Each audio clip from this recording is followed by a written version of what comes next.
치면서 우리 같이 주의 음성을 내가 들으니 찬양하시겠습니다.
주시는 것과 온전하신 사는 것과 영원히 사는 것을 믿사옵나이다. 아멘.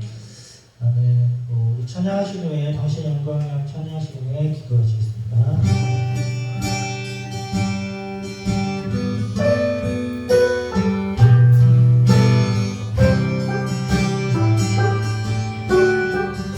당신의 영광이와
유일한 구원자이신 예수님, 주일을 맞이해 주님만을 높이며 온 마음 다하여 예배합니다. 이곳 안에 임재하여 주셔서 홀로 영광 기쁘게 받아 주옵소서. 저희들의 모든 삶이 예수님께 달려있음을 알면서도 내 뜻대로 생각하며 교만하고 시기하며 죄악으로 행했던 모든 것을 회개하오니 예배를 통하여 참 빛이신 예수님을 향해 나아가며 주님만 바라보며 살아가는 우리 모두로 이끌어 주옵소서. 세상에서 방황하지 아니하고 온갖 어려움 속에서도 예수님의 부르심을 듣고 말씀의 지혜로 살아가며 영광 올려드리는 삶을 살아가게 붙잡아 주옵소서. 꿈의 한마음교회를 축복하여 주시옵시고 여기 모인 모두가 하나님과의 교제를 통하여 세상과 하나님의 삶을 잘 구별하여 살며 많은 이들에게 선한 영향력을 드러내어 빈자리 가득 채워지도록 역사하여 주옵소서. 반위에 세우신 목사님 축복하여 주시옵시고 영육간에 강건하게 하여 주시옵시며 주님 정과 사택에 부족함 없도록 주님 축복하여 주옵소서. 선포하시는 말씀에 순종하고 그 사랑을 실천하고 매일 되뇌이며 삶의 평안을 누리며 살아가도록 역사하여 주옵소서. 한 주간도 세상 것들을 따라가는 것이 아니라 주님을 사모하며 악한 것들에 대해 절제하고 하나님의 자녀답게 살아가는 저희 모두가 되길 간절히 원하며 사랑이 많으신 예수님의 이름으로 간절히 기도하옵나이다. 아멘.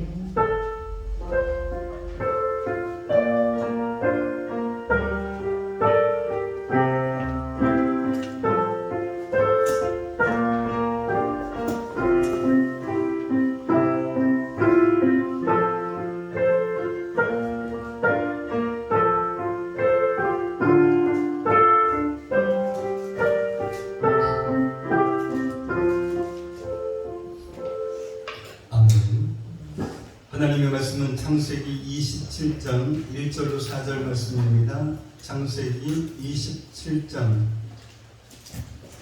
1절로 4절 말씀 함께 교독을 하도록 하겠습니다. 제가 여러분 읽겠습니다. 이삭이 나이가 많아 눈이 어두워 잘 보지 못하더니 마다를 에서를 불러 이르되 내 아들아 하매 그가 이르되 내가 여기 있나이다 하니 이삭이 이르되 내가 이제 늙어 어느 날 죽을 알지 못하니 그런즉 내일 기후 곧 화살통과 활을 가지고 들에 가서 나를 위하여 사냥하여 내가 즐기는 별미를 만들어 내게로 가져와서 먹게 하여 내가 죽기 전에 내 마음껏 내게 축복하게 하라. 아멘. 아멘. 오늘 말씀의 제목은 왜 이런 고통이 왔을까? 이 성경은 하나님의 말씀입니다. 그런데 하나님의 말씀을 왜 우리에게 주셨을까요? 우리에게 성경을 주신 목적은 크게 두 가지입니다. 하나는 구원에 이르는 그 지혜를 주시기 위함입니다. 성경은 구원이 무엇인지 또한 어떻게 구원을 얻을 수 있는지에 대해서 말씀을 해주십니다. 그리고 성경은 이 구원을 얻을 수 있는 그런 믿음을 주십니다. 성경 말씀을 통해서 구원에 이르는 그런 지혜를 얻습니다. 그리고 성경을 주신 또 하나의 목적이 있습니다. 그것은 바로 성경을 통해서 우리 믿음이 성장하는 것입니다. 그래서 하나님이 원하시는 그런 일을 하면서 그리고 하나님이 기뻐하시는 그러한 인생을 살아가는 것입니다. 지난주에 우리는 이삭을 통해서 하나님의 사람이 어떻게 살아야 하는지 배웠습니다. 온유한 사람이 결국은 승리하고 땅을 차지하는 것을 보았습니다. 세상은 이삭처럼 살으면 망한다 라고 말을 합니다. 그러나 성경은 이삭처럼 살아야 망하지 않는다 라고 말씀합니다. 이삭처럼 살아야 하나님께서 약속하신 축복을 받는다 라고 말씀합니다. 그런 의미에서 이삭은 우리에게 귀한 신앙의 모델이 됩니다. 그러나 창세기 27장에 들어오면 이삭의 가정에 큰 고통을 겪는 것을 보게 됩니다. 그 이유는 바로 이삭 때문입니다. 물론 이삭의 아내 립가에게도 그리고 그들의 자녀 이 에서와 야곱에게도 심각한 문제가 있었습니다. 리브가와 야곱이 관계로 이삭을 속이고 축복을 받습니다. 이로 인해서 에서가 화가 나서 야곱을 죽이려고 합니다. 결국 야곱은 에서를 피해서 급하게 도망을 갑니다. 어떻게 이러한 믿음의 조상 아브라함의 아들 이삭의 가정에서 그것도 구원의 사명을 위해서 특별하게 택함을 받은 그러한 가정에서 이러한 일이 일어났을까요? 오늘 이 부분에 대해서 살펴보고자 합니다. 온유한 이삭이 우리가 본받아야 할 아름다운 그러한 신앙의 모델이 되었다라고 하면 오늘 본문의 이 이삭의 이야기는 우리에게 반면 교사가 됩니다. 무슨 말씀입니까? 이삭의 가정에 이러한 일이 일어났다라고 하면 우리들의 가정에서도 얼마든지 이러한 일이 일어날 수 있다라는 것입니다. 이삭과 같은 그러한 고통은 아닐지라도 적지 않은 가정들이 사랑으로 하나 되지 못하고 서로 다투고 상처를 주고받으며 미움과 분노 속에서 살아가고 있기 때문입니다. 그렇다고 하면 왜 이 이삭의 가정에 이러한 고통이 왔을까요? 첫 번째로는 영적으로 어두워졌기 때문입니다.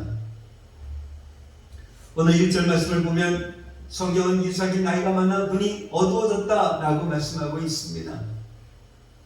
얼마나 이 눈이 어두웠는지 이 육안으로는, 이 눈으로는 야곱과 에서, 즉 자기 아들들 이 구분을 할 수가 없었습니다. 근데 성경은 종종 이 육신의 어두움과 영적인 그 어두움을 동일시하기도 합니다. 그래서 이삭의 눈이 어두워서 잘 보지 못했다라고 하는 것은 이 영적으로도 어두워졌다라는 말씀입니다. 이 성경에 나오는 비참한 가정 가운데 또 하나의 가정이 있다라고 하면 바로 엘리 제사장 가정입니다. 엘리도 제사장이었고 그리고 엘리의 두 아들도 제사장이었습니다. 그런데 이 성경은 엘리의 아들들은 행실이 나빠서 여호와를 알지 못하였다라고 기록하고 있습니다. 어떻게 제사장인데 하나님을 알지 못했다라고 기록하고 있을까요?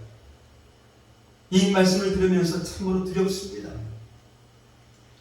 이 이스라엘은 블레셋과의 그 전쟁에서 그 언약궤를 빼앗기고 엘리의 두 아들은 죽임을 당합니다. 그리고 엘리의 두 아들 이 죽었다라고 하는 그 소식을 들은 엘리 제사장은 자기 의자에서 뒤로 넘어져서 문 곁에서 이 목이 부러져서 죽었습니다. 엘리 제사장 가정에 왜 이런 고통이 찾아왔을까요? 어떻게 하다가 이런 비극을 맞이했을까요? 엘리 제사장이 두 아들을 훈계하지 않았기 때문입니다. 두 아들이 제사를 멸시하고 심지어는 회방문에서 수종드는 여인들과 동침하는 그런 악한 일을 행했음에도 불구하고 징계하지 않았기 때문입니다. 성경은 엘리 제사장에 대해서 이렇게 기록하고 있습니다. 사무엘상 4장 15절 말씀입니다. 함께 읽겠습니다. 그때 그의 아내가 비슷하였으나 그의 눈이 어두워서 보지 못하더라. 아멘. 이 엘리 제사장이 육신의 눈만 어두웠던 것이 아니라 영의 눈도 어두워졌습니다. 그래서 자신의 그 아들들이 저주의 그런 길을 걸어가고 있는데도 또한 그것을 듣고 보면서도 방관했습니다. 결국은 엘리 자신도 그리고 그 두 아들도 멸망하고 말았습니다. 그렇다고 하면 이 믿음의 사람 그 이삭이 온유함으로 순응했던 이삭이 어떻게 하다가 이 영적으로 어두워졌을까요? 창세기 26장 34절과 35절 말씀입니다. 함께 읽겠습니다. 에서가 40세에 헤르소서 그의 딸을 드립과 헤르소서 멜론의 딸 바스맛을 아내로 맞이하였더니 그들이 이삭과 리브가의 마음에 근심이 되었더라. 에서가 40세에 헷족 속의 딸과 결혼을 합니다. 우상을 숭배하는 이방 여인과 불신 결혼을 합니다. 이 일로 인해서 이삭과 리브가가 근심을 했다라고 말씀합니다. 정말 이러면 어떻게 해야 합니까? 이삭과 리브가가 이 문제를 가지고 간절히 기도해야 합니다. 이 리브가가 임신하지 못했을 때 그 문제를 가지고 이삭은 20년 동안을 기도했습니다. 그래서 하나님께서 응답하셔서 이 리브가가 임신을 했습니다. 그리고 리브가가 임신을 했는데 두 아이가 쌍둥이였는데 이 두 아이가 속에서 싸웁니다. 그때 리브가가 이럴 경우에는 내가 어찌할꼬 하면서 그 문제를 가지고 기도합니다. 이삭도 리브가도 이 기도의 사람이었습니다. 자신들의 그 힘으로는 해결할 수 없었던 그 문제를 이 기도를 통해서 해결하고 어찌할 바를 알지 못할 때에는 기도를 통해서 하나님의 그 뜻을 구했습니다. 그런 이삭과 리브가인데 에서의 불신 결혼으로 근심하면서도 정작 기도는 하지 않았습니다. 우리의 그 인생에 우리의 가정에 여러 가지 문제들이 생길 수 있습니다. 그 일들로 인하여서 근심하게 됩니다. 중요한 것은 그 근심을 가지고 기도의 자리로 나아가는 것입니다. 기도로 모든 근심을 하나님께 맡기는 것입니다. 이것은 명령입니다. 베드로전서 5장 7절 말씀 한번 보겠습니다. 함께 읽습니다. 너희 염려를 다 주께 맡기라. 이는 그가 너희를 돌보시리라. 아멘. 그러나 우리가 기도하지 않으면 근심이 우리의 마음을 사로잡습니다. 근심이 나의 마음을 사로잡으면 그러면 그 다음에 어떻게 되겠습니까? 이 마음이 어두워지기 시작합니다.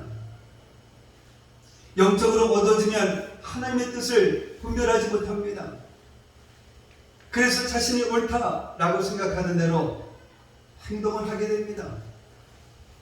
정말 이것이 무서운 것입니다. 하나님의 뜻이 아니라 자신이 옳다라고 생각하는 대로 행하면 그 마지막은 사망이기 때문입니다.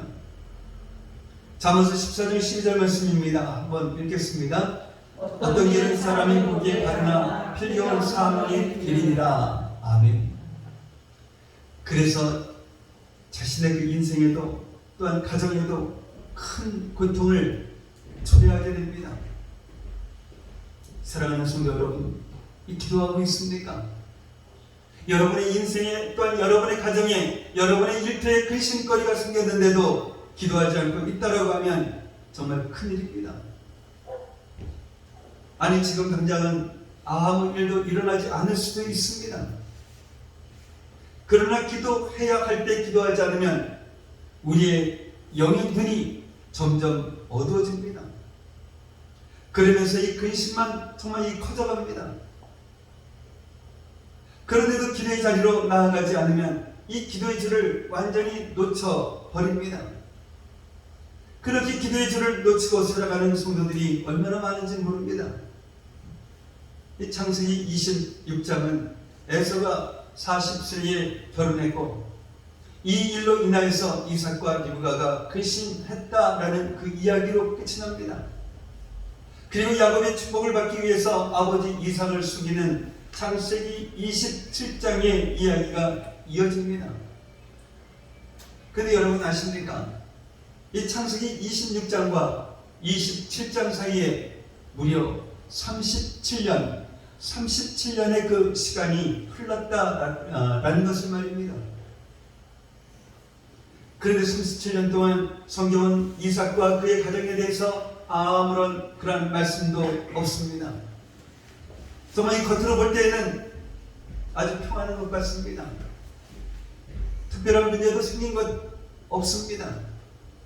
그러나 영적으로 보면 이 폭풍 전야와도 같습니다. 그리고 결국에는 생각지도 못한 이 고통이 이삭의 가정에 찾아오고 말았습니다. 다시 한번 말씀드립니다. 이 기도해야 할 때 기도해야 합니다. 기도해야 할 때 기도하지 않으면 영적인 어두움 속에 살아가게 됩니다. 정말 기도하지 않아도 아무런 그런 일이 없다라고 생각하지 마십시오. 이삭의 그 인생처럼, 이삭의 가정처럼 폭풍전야일 수도 있습니다. 오늘 말씀을 통해서 다시 기도의 자리로 나아가는 여러분 되시기를 바랍니다. 이 두 번째로는 자신의 사명을 끝까지 감당하지 않았기 때문입니다. 2절 말씀을 보면 이삭의 나이가 137세 정도였습니다. 그런데 이삭은 180세에 세상을 떠납니다. 그러니까 자신이 늙어서 언제 죽을지 모른다라고 말하고 나서 무려 43년을 더 살았던 것입니다. 이삭은 자신에게 주어진 사명을 끝까지 감당해야 합니다. 그리고 진짜 죽을 때가 되면 그때 자신의 그 사명을 아들에게 넘겨주어야 합니다. 아브라함이 그랬습니다. 죽기 직전까지 자신의 그 감당해야 할 그 사명을 감당했습니다. 이삭이 하나님의 축복을 받고 예수 그리스도의 그 사명을 감당할 수 있도록 자신이 할 수 있는 이 최선을 다했습니다. 그리고 죽었습니다. 그리고 아브라함의 복을 이삭이 물려받았습니다. 야곱도 그렇습니다. 야곱도 자기가 죽기 직전까지 자신의 그 사명을 감당합니다. 그리고 12아들을 축복하고 세상을 떠납니다. 모세도 그랬습니다. 죽을 때까지 자기 사명을 감당하고 여호수아를 세운 뒤에 르보산에 올라가 죽습니다. 그런데 이삭은 아직도 죽을 날이 멀었는데 하나님의 시간표는 아직도 43년을 더 사는데 자신이 늙었다라고 하는 그 이유로 사명의 자리를 떠나려고 했습니다. 이삭은 자신이 언제 죽을지 모르니 에서를 축복하겠다라고 말합니다. 이것은 단순한 축복이 아닙니다. 자신이 직장의 자리에서 물러나겠다라는 것입니다. 그리고 그 자리를 에서에게 맡기겠다라는 것입니다. 그러면 그 순간부터 그 가문의 대표는 이삭이 아니라 에서가 되는 것입니다. 모든 중대사의 그 결정권자는 이삭이 아니라 에서입니다.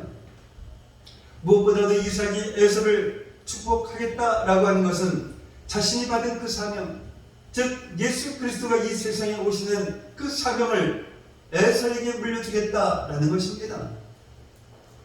한번 생각해 보십시오. 이게 말이 과연 될까요? 에서가 어떤 사람입니까? 팥죽 그 한 그릇에 장자의 명분을 판 사람입니다. 이 장자의 명분을, 하나님의 그 사명을 아주 가볍게 여긴 그런 사람입니다. 게다가 이방 여인과 결혼을 했지요. 이러한 에서가 이삭을 이어서 그 가문의 족장이 된다라고 하면 어떻게 되겠습니까? 한마디로 망하는 것입니다. 정말 이 육적으로는 아버지 이삭이 물려준 그 많은 재산으로 잘 살지는 모르겠습니다. 그러나 이 믿음의 자손을 낳는 예수 그리스도가 이 세상에 오시는 그 사명을 감당하는 것과는 거리가 먼 그런 인생을 살아갈 것입니다. 정말 누가 봐도 뻔한 일인데 왜 정작 이삭은 이것을 보지 못했을까요? 영의 눈이 어두워졌기 때문입니다. 육신의 그 눈이 어두워졌어도 영의 눈이 밝았다라고 하면 절대로 이 에서를 축복하려고 하지 않았을 것입니다. 이삭은 죽기 직전까지 족장의 자리에서 물러나면 안 됩니다. 이삭은 사명의 자리에서 물러나면 안 됩니다.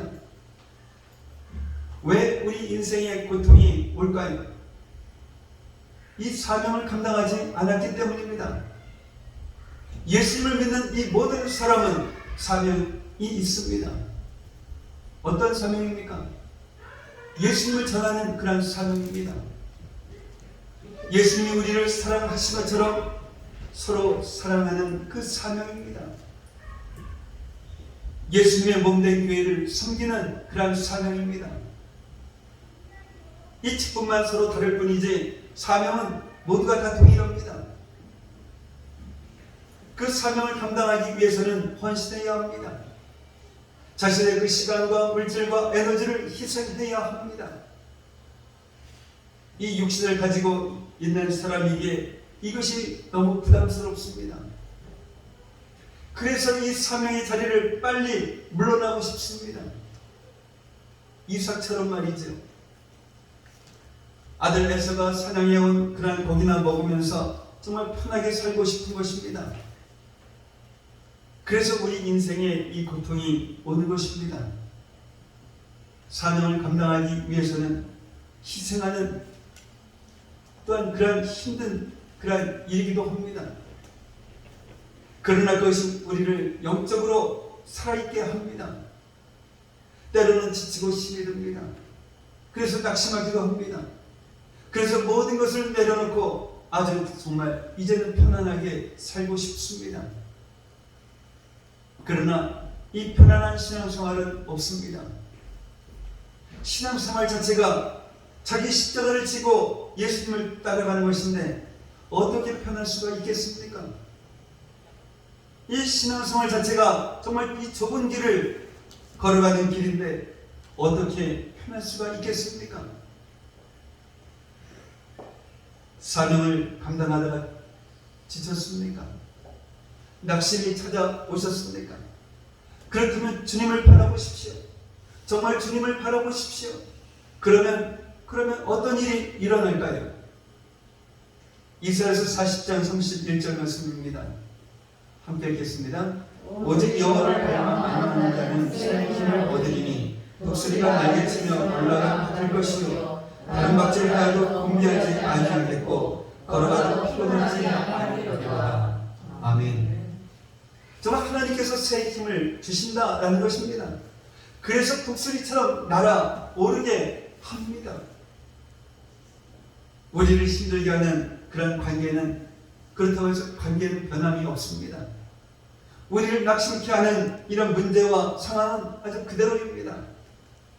그러나 하나님을 바라보면 그 모든 것을 이기고 날아오르게 하십니다. 그러면서 우리는 이전에 경험하지 못했던 하나님의 놀라운 그런 역사를 경험하게 됩니다. 그리고 그 일을 통해서 우리의 믿음은 더욱 굳건해집니다. 그러면서 사명을 더 크고 더 능력 있게 감당하는 그러한 믿음의 인물로 세워져 갑니다. 정말 이 문제는 그 사명의 자리를 떠나는 것입니다. 힘들다고 낙심이 된다고 사명의 자리를 떠나면 이 육신은 정말 편안한지는 모르겠지만 그러나 그것은 폭풍전야와 같습니다.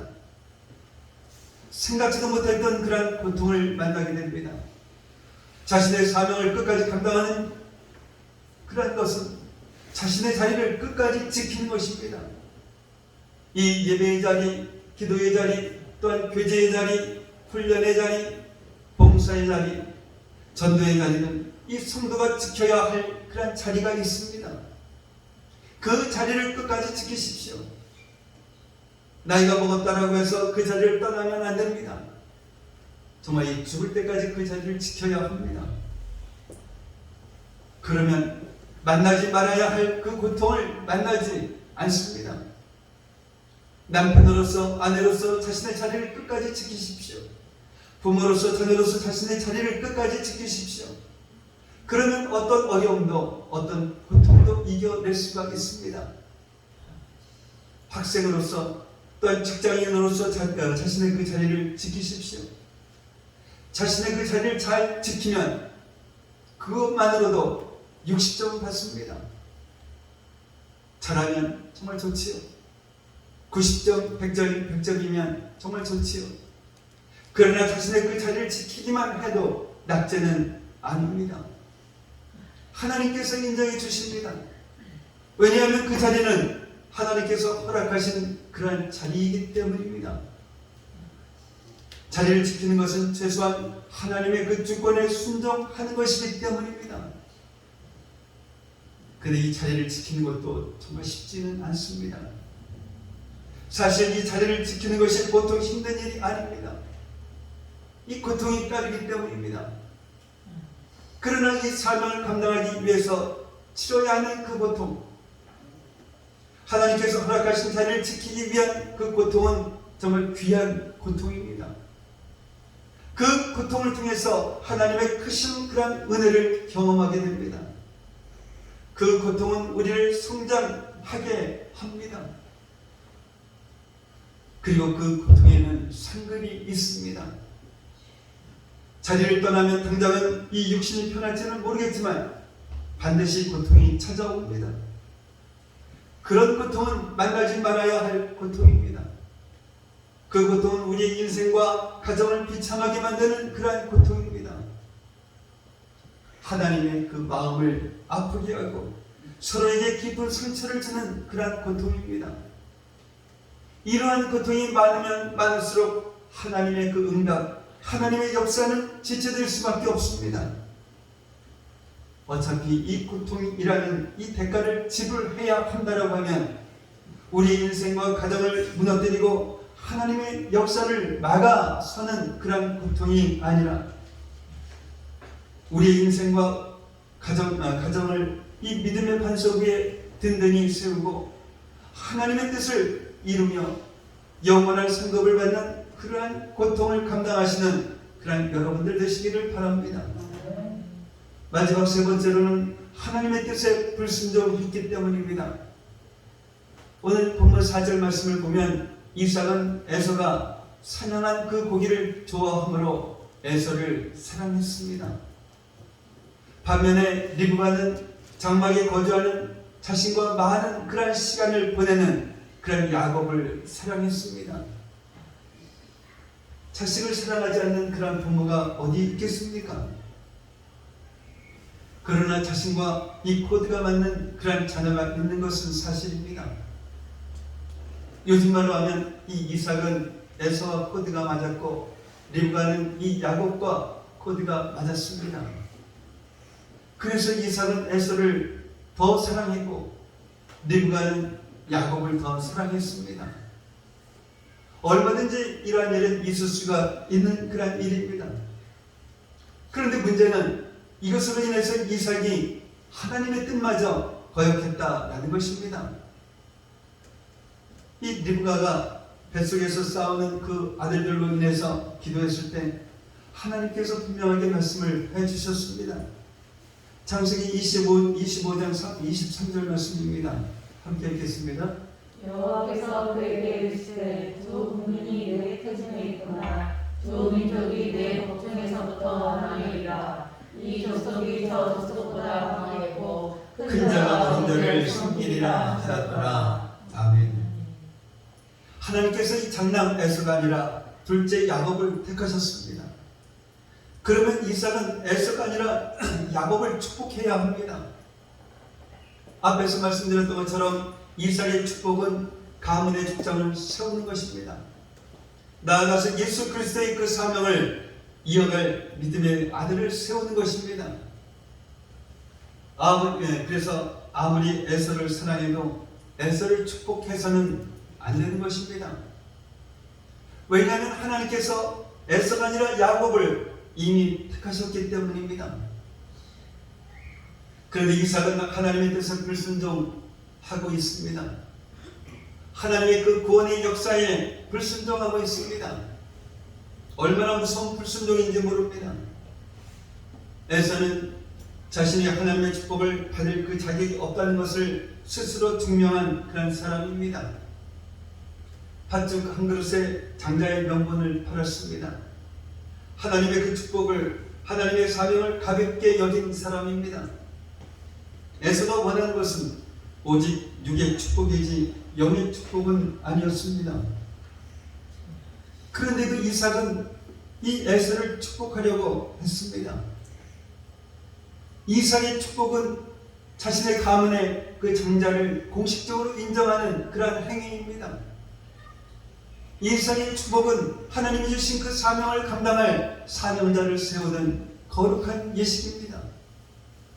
이러한 거룩한 예식을 이삭은 자신의 그 생각대로 하려고 했습니다. 그래서 4절 말씀을 보면 나라고 하는 그 단어가 무려 4번이나 나옵니다.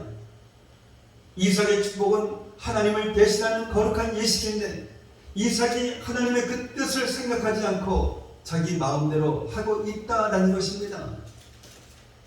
그것도 자신이 좋아하는 그 빌미를 만들어 오라라고 하면서 말입니다. 하나님의 그 거룩한 예식인데 당시에 그 가나안 사람들이 장자를 그 세우는 것처럼 똑같이 행동하고 있습니다. 이처럼 믿음의 사람도 기도하지 않으면 이 영의 눈이 어두워지고 영의 눈이 어두워지면 이렇게 하나님의 뜻에 불순종하는 육적인 사람이 되고 맙니다.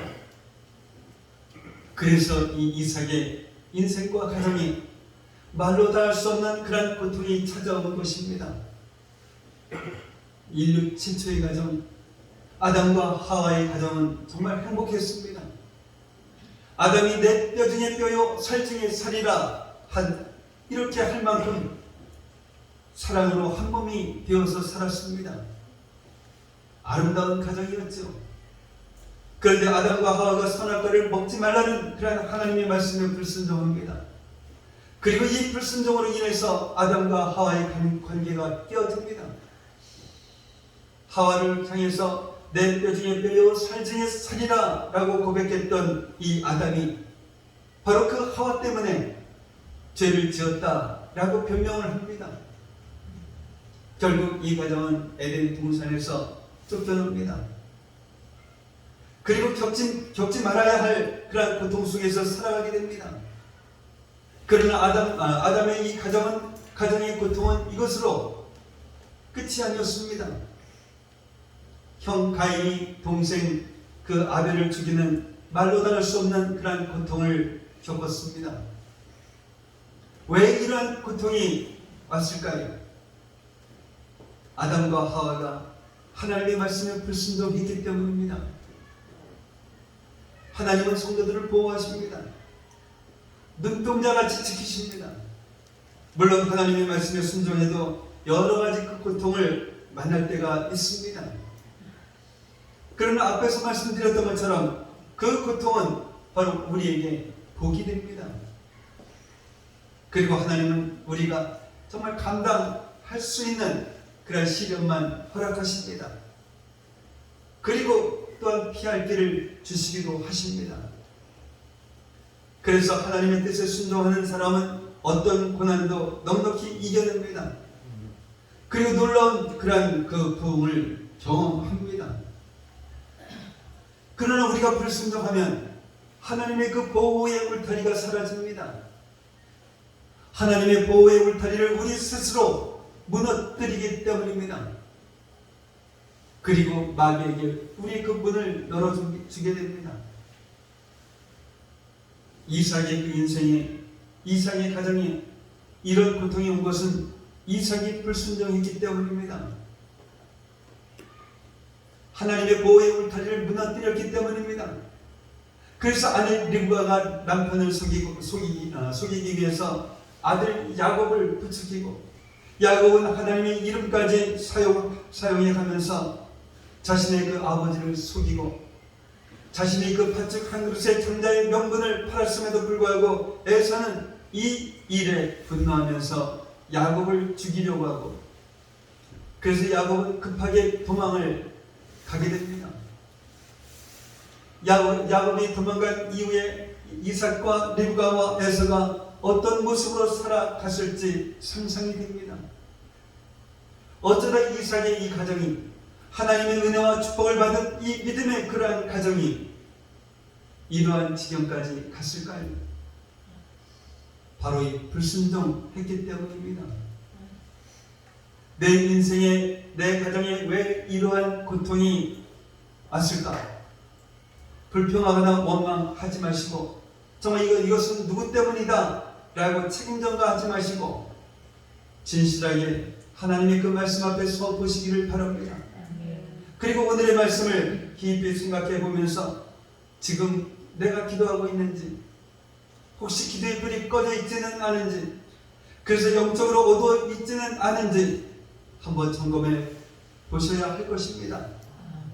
그리고 지금 내가 사명을 감당하고 있는지, 성도가 있어야 할 그 자리를 지키고 있는지, 하나님께서 허락하신 그 자리를 지키고 있는지, 힘들고 피곤하다고 이삭처럼 또한 에서가 사냥해준 그런 고기나 먹으면서 편안하게 살려고 사명을 내려놓고 내가 마땅히 지켜야 할 그 자리를 떠나 있는 것은 아닌지 한번 생각해 보시기를 바랍니다.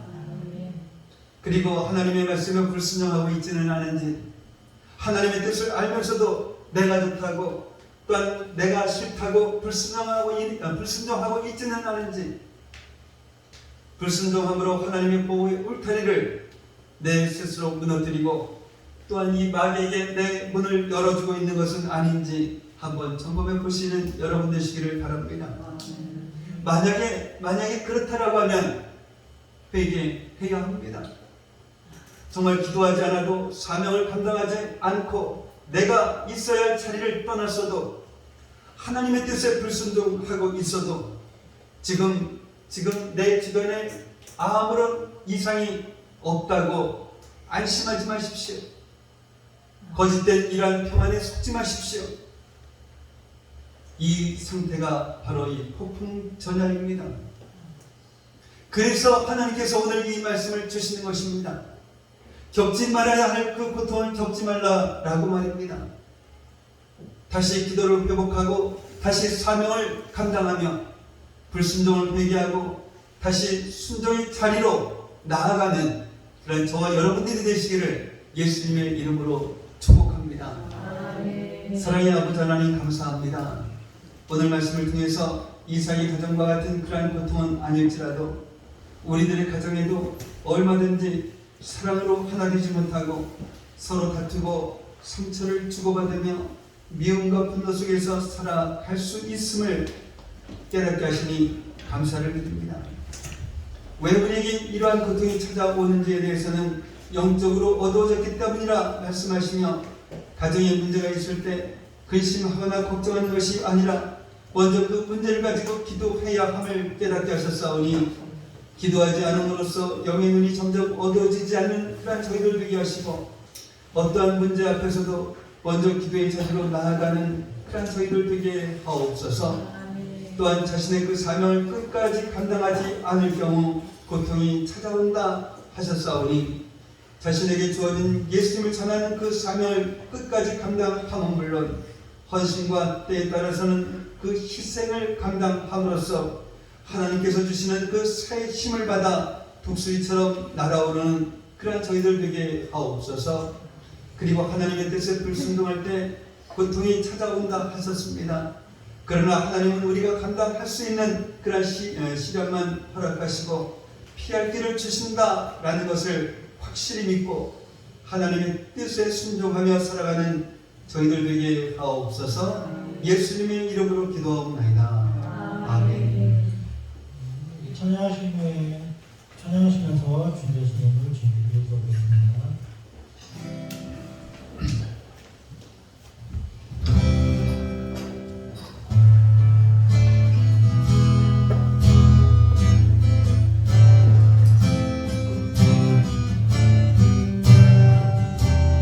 정말 시절 지날 때 We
사랑의 아버지 하나님 감사합니다. 오늘도 주님의 전에 이렇게 나올 수 있는 은혜 허락하시고 또한 주님께서 주신 그 은혜 너무나도 감사하여서 이 시간 주님 앞에 감사의 예물을 올려드렸습니다. 주님 앞에 또한 이것은 주님의 것입니다 하고 신의 기도도 드렸습니다. 그리고 주일 예배 예물을 주님 앞에 올려드렸습니다. 이처럼 주님을 늘 생각하며 살아가는 그런 저희들 되게 하시고 항상 주님께서 주신 그 은혜에 대해서 감사하며 살아가는 그런 저희들 되게 하옵소서. 이 시간 드려진 이 손길 정말 주님께서 기억하시고 복의 복을 허락하여 주시되 그 가정 창고를 가득 채워주셔서 이 험난한 세상 살아가기에 좀 더 부족함 없는 저희 성도들 되게 하시고 주변에 우리 어려운 이웃들 그냥 지나치지 않게 하시고 저들의 손을 잡아주고 함께 나눠줄 수 있는 그런 삶을 살아가기에도 부족함이 없는 저희 성도들 되게 하옵소서. 이 시간 드려진 이 예물이 주님 안에서 온전한 예물이 되게 하여 주시옵시고 그래서 이 예물이 사용되어지는 곳곳마다 놀라운 주님의 역사가 일어나게 하여 주시옵소서. 감사하며 축복하며 예수님의 이름으로 기도하옵나이다. 아멘. 오늘 함께 예배드리신 여러분을 예수님의 이름으로 환영하고 축복을 합니다. 다음 주 드리는 기도는 우리 전도사님 준비하시기 바랍니다. 우리 가정의 가리기는 다음 주에는 권사님들 모시고 전도사님을 식사를 같이 하도록 하겠습니다. 그래서 일정은 우리 김수 목사님이 잡아서 권사님들에게 연락을 드리도록 하겠습니다. 다른 광고 없으시면 다 같이 일어나셔서 찬송가 5장 부르시니 축도로서 예배를 마치도록 하겠습니다.